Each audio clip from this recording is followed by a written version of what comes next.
Hi everyone, Mike Hancock here, and I'm talking about my new series of books coming out on the 8th of November this year, the David Clarke series. Today we're going to focus on book 2 in the series. If you go back in the feed, you'll see all about book 1, Truth Seekers, but today we're going to focus on book 2, and that book is called KV55. Now, you might say that's a strange title for a book. I don't think there's any other book out there in the world called KV55. So why KV55? Well, KV55 is the tomb that Akhenaten, the heretic pharaoh of Egypt, is supposed to have been buried in. So today I'm going to talk to you all about the backgrounds of Akhenaten and how this book came about. Now, as you may remember, if you've watched these before, we have three protagonists. We have David Clarke, the main protagonist, and his partner, Abby Beck. She's a pretty dangerous woman. And then also his other business partner, Rocco Risotto. Now, in this case, they're all on holiday, but they end up having to go to Egypt because that's where David and Abby's actually on holiday. And they meet up with some very, very strange people there. And those people tend to be relations. And in this case, they're related to Abby Beck. So they're off to see the sights of Tel Amarna. Now, Tel Amarna is not normally on the tourism route in Egypt because it is not at Luxor, not at Aswan, and it's halfway between Luxor and Cairo. And it is the site of where Akhenaten, around about 3,500 years ago, moved the capital of Egypt from Luxor, which it had been for about 1,500 years before that, and built his own capital. Now, Akhenaten, who you see depicted in the picture behind me, this is a photo actually that I took in the Egyptian Museum that I've used on the book cover. But Akhenaten, he changed the religion from the old gods, Horus, Set, Osiris, Isis, you know some of them, Sobek, the crocodile god, Hathor, the cow god, to being the first monotheist god system on the planet. So they worship one thing. He called it the Aten. It was the solar disk. So imagine just today on the planet, all the old religions go, all the old gods go, and today, by decree of your emperor, you have to actually look and pray to the Aten. So it was a pretty significant thing for the time, and not everybody was with him.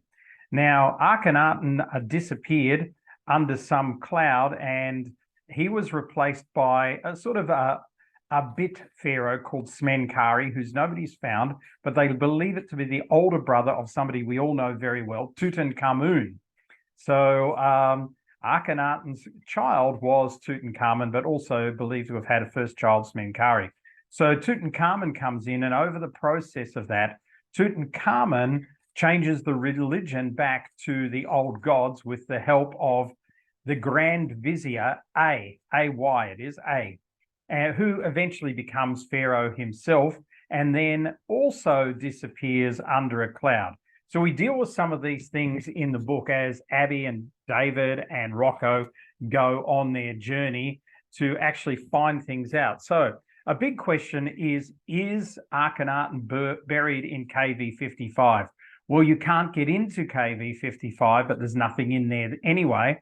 But here's me looking over the railing at the tomb KV55 when I was doing my research for this book. And I have to tell you that I don't believe that Akhenaten was ever buried in KV55. How did they find KV55? They found it because it had a very small entrance underneath another major tomb of another major pharaoh in the Valley of the Kings. So nobody would put a small tomb under another tomb, although some people do say that Akhenaten was banished from history. Everything was struck out from him, which is fairly true. So why not just throw him in a hole and leave him there? His wife, of course, was Nefertiti, arguably one of the most beautiful women who has ever lived. And several things do survive of Nefertiti, including the Nefertiti bust, which sits in France in the museum there. So in KV55, it's not a story of whether Akhenaten was in this tomb or not. It's a story of a particular set of tablets that Akhenaten got from the Babylonian king, Burmese II. or Burma Baraya the second is another name for him. And in this particular set of tablets, there was apparently one of the formulas for longevity. Now, all the skincare companies in the world are promoting longevity through their products at the moment. All the health people are promoting longevity. So right back in ancient Egypt, they were doing the same thing. And our villains in this, Michaela and Casper Immerman, who run a Finnish pharmaceuticals company, are after this formula. So there is a chase. There is a lot of good and bad stuff happening all over the world in this search in KV55 for the formula. And of course, they are in cahoots with the person who runs the Giza Plateau and the Minister of Antiquities, Dr. Nagi Kalada, in this. And Nagi is always sort of in between selling himself out for the next dollar and making sure that he does the right thing as the Minister of Antiquities. So we'll see where that finishes up in the end for Nagi. And of course, there's a couple of hitmen hired, including the really big, muscly Ryan McCord in this, who is chasing Abby and David pretty much everywhere that they go. So you'll find some very interesting characters in this book. Now, if you want to get into the David Clarke series, here is the link. Here you can go to Amazon, go to Kindle, type in my name, Mike Handcock, or and look for the David Clarke series. There you can look for KV55 under my name, or you can simply use the QR code and go in and get the series. Remember, nothing is released until the 8th of November. So you can pre-order. There's no problem with that. And I'd suggest you do this. I'd suggest you grab all three books because they're very interesting and very different topics indeed. One of the things that I really talk about in the book is what happens to A, who marries his granddaughter, in fact. Now, that may be a pretty uncouth thing to do these days, but back in ancient Egypt, it was more common than you think, particularly in royalty. So he marries his granddaughter and he actually gets run out of Egypt.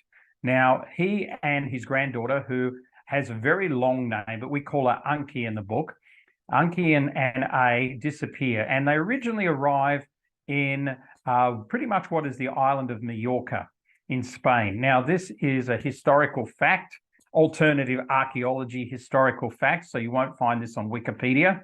And then from there, they go to Ireland and Scotland. Now, I don't want to give away too much of what happens in the book, but if you read one of the most ancient books in Scotland, the Scotichronicon, this tells the story of the Queen Scota, who appears from a faraway land. And I can tell you here that there are several pretty amazing facts and things that are happening inside KV55 as the journey goes on. Now, we end up in Ireland as well because there are some researches happening in Ireland. We end up at Carhir Castle. This is in County Tipperary, and Lundy and I were blessed enough to go and visit this most beautiful castle. And she is actually standing in the courtyard here where part of the action in KV55 goes down. So look for that in the book and look for Carhir Castle. If you are ever in Ireland yourself, you have to go along to this most stunning, beautiful castle. Of course, how do they know about these places? Well, they know because of their visits and David's relationship with Trinity College and one of the professors there. So, of course, if you've never been to Trinity College in Dublin, this too is a phenomenal spot for research on ancient wisdom. And here I am standing in the library with books that are from all over the world from the ancient times. It's like a modern day Library of Alexandria. So it's a fascinating place to get involved in and spend a few hours or days if you're that way inclined. Now, the climax of this book, when it all comes together, when the villains and when David and Abby come together, we could not have it play out anywhere else than inside the Great Pyramid. Now, here's a picture of me on one of my many visits. I think I've been 9 or 10 times to the Great Pyramid, actually doing meditation inside what they call the sarcophagus, but nobody dead ever lied in it. That's for another day and another set of books. But certainly the Great Pyramid is much more of an energy conduit and an energy center than a tomb for Khufu, the pharaoh who was meant to have built it, who I definitely don't believe built it. I mean, the technology to build the Great Pyramid is not available today. So how a bunch of people back 4,500 years ago, when this was meant to have been built by Khufu as an ode and a funerary place for himself, certainly doesn't make sense to me. And if you've ever been there, if you go into the King's Chamber, which is where this photo was shot and where our final scene in the book plays out in KV55, you will realize that this is a highly resonant area and this is a high energetic area. In fact, it has musical tunings as well. So where I'm lying in the sarcophagus there, that's tuned to A sharp, but the walls are tuned to F sharp. So you get this amazing resonance, even if you hum in there. We were very lucky that we were able to get around 40 minutes by ourselves in that room to do the processes that we wanted to do with the guards and guides keeping other people out. That's very unusual, but I guess sometimes you just get lucky when you ask questions and have the right things on you. Finally, I wanted to share this with you because I couldn't help but put this in the book. But in the time that we were in Egypt and when this photo was taken, we did an amazing ceremony. And that amazing ceremony, when we went into to do that ceremony, Egypt was its normal self. Clear blue skies, had been so for over 2 months, not a drop of rain, 42 degrees, hot as hell. When we came out, there was basically a flood in Egypt. And I took this photo because it was really difficult to get through in the bus, but you will see this. This is a car underwater in the streets of Cairo straight after we came out of that process. Now, I can't tell you that we had anything to do with it flooding when there was no sign of rain and it was pouring. Swimming pools were overflowing in hotels. The lobbies of hotels were full of water.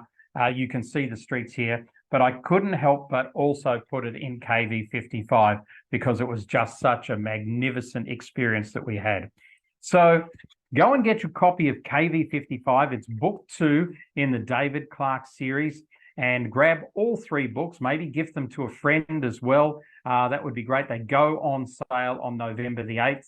And when I come back on these next couple of things, I'm going to tell you a little bit more about the Egyptians and a little bit more about the story of Queen Scota and A. Okay, that's enough for this time. Catch you around. Bye.